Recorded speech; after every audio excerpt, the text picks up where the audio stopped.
During the height of the storm, John and Marnie could see the wall of water coming across the field towards their apartment complex. John made the decision that they needed to leave and leave now.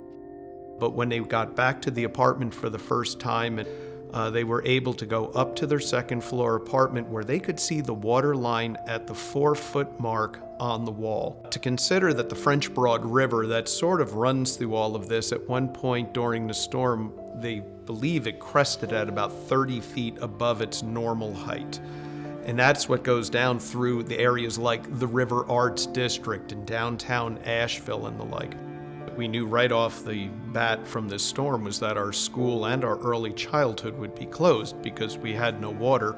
And thanks to creative thinking by several members of the church and a generous donation from a company here in North Carolina, we were able to reverse pressurize our system through the backflow valve to get students back on campus. Normally, to have this tanker of water sitting out there is about $8,400 a day. And they said, we're gonna donate that to you, and anytime you need it to be topped off, we can get it topped off. And that was something that the parents were gonna want, was, they want their kids to be back in a normal school setting, to have some kind of sense of normalcy after, a disaster that had just come through the area. At present, we are the only school open in Buncombe County. So that is beyond Asheville, and our kids are experiencing something here that other kids genuinely and desperately need in this part of the world right now. I've been doing the middle school car line this week for this first week, and middle schoolers are not usually very excited about anything. And so when the students came back on Monday, they were very excited.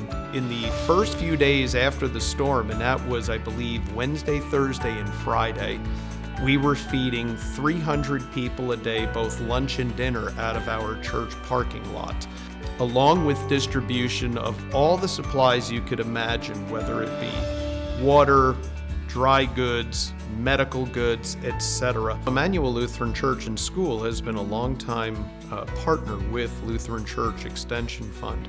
And when we arrived at the moments after the storm, one of my first thoughts was, we're going to have some financial challenges potentially ahead of us. And one of my very first calls I made was to Bart Day, and he says, "Don't worry. We are partners in ministry together." One of the big challenges we have right now is that we still can't find everybody.